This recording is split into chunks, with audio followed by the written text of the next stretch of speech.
It's nice and smooth now. Very little sugar.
It's good.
Name set up. And then you have 9 grams of cocoa butter. Now this cocoa butter comes from those unfermented cocoa beans. So we would place it in a hydraulic press to squeeze out the cocoa fat. So the same cocoa butter we use for body lotion, in our cosmetics, and even for stretch marks. And scientific name for cocoa butter is Theobroma oil. And then our final ingredient, you have 22.5 grams of refined sugar or isolate sugar. Now the reason why we use the refined sugar, folks, is so that the particles will dissolve a lot quicker. If you folks were to use regular or crystal sugar, you would be here the rest of the day. Now when you combine all 3 of these ingredients together, folks, you would be at a 65% dark chocolate. Now once you have tasted your mix, folks, you're going to put all of it into your black pot without touching the pot. So once you have tasted it, you're going to put all of it into your black pot.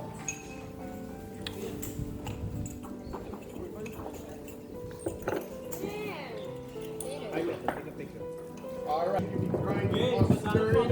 You only want to pound those nails.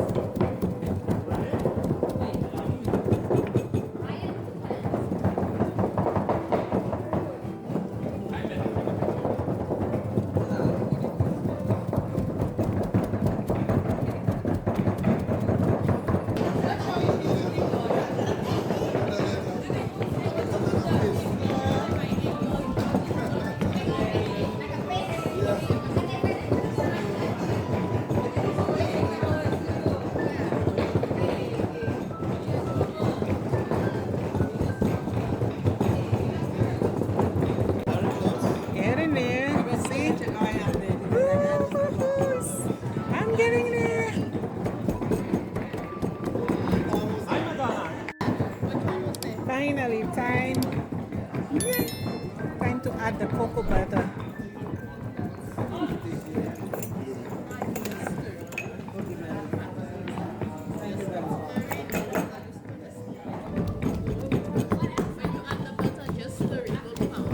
just stir it. When you stir it, this is the way you do it. Right, so you all will be stirring for about 10 more minutes. 10 minutes. I will be going down into the history of cocoa beans and chocolate. So once I am done, folks, it'll feel like I've been talking for 5 minutes. So water. Now you do not have this exact chocolate in your orders, folks, but what you do have is 100% dark chocolate. So if you are brave enough, you can raise your pestle, swipe your finger, and taste your chocolate. And of course, if it is too bitter, you do have that water on the table for all my little chocolate lovers. There you go. So what you would have tasted right there, folks, was 100% dark chocolate. Now, chocolate, folks, has been in a beverage form throughout its entire history. Because they still use the chocolate as a form of medicine. They also use those cocoa beans, folks, as a form of currency. So they used to buy food, buy clothes, gifts, and presented those gifts as offerings to their gods. So back in those days, having a pocket full of cocoa beans was equivalent to having a wallet filled with some cash. So you had cocoa, you had money. So this is where the popular saying came about that money grew on trees. There you go. But of course, in today's world, we say that money does not grow onto trees. But as far as the Aztecs were concerned, it definitely did. Now, chocolate, folks, is no longer being done manually by mortar and pestle. Now, I am so sorry that I put you on for this, but of course, you have to get the full experience on how it was done to make chocolate back in those days. So now you have much more love and appreciation for your chocolate. So of course, it is now done by machine, a punch machine. So it will heat and roll your chocolate for those 3 days. So similar to what you are all doing right now. So don't beat yourself up if your chocolate isn't as smooth as the machine. Of course, you are not there for 3 days. The very first punch machine was also invented in Switzerland in the year 1879 by a man named Rudolf Lick. Have you heard of Lick chocolate before? Yes. So he was the one who relieved the man from making chocolate manually. So thank God for Mr. Lick. The very first shipment of cocoa beans also took place from Veracruz to Sevilla in the 1600s. Then towards the 1700s, the very first chocolate house opened up in London by a Frenchman. So this was where one could simply go down and enjoy a hot cup of chocolate after a long day of food. But not until the Spanish, they conquered the Aztecs and colonized Mexico. Then the Spaniards realized that they could make a profit by growing and trading all these little beans. Then the Europeans themselves, they took it to their liking and started consuming it on a very large scale. It's after your back. So Rabot Chocolat, of course, we strictly believe in more cocoa and less sugar.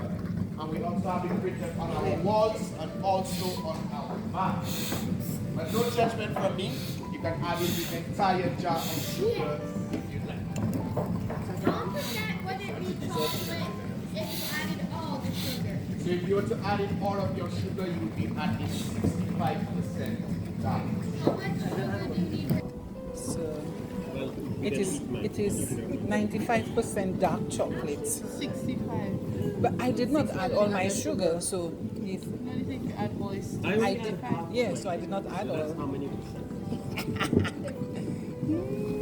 So mine is real dark chocolate, just very little sugar. Take a picture.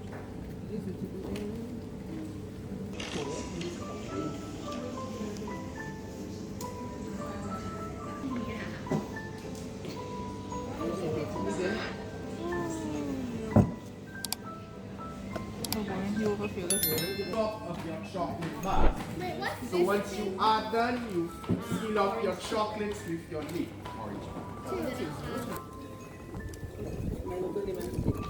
Facing up? Put it in an oven or something.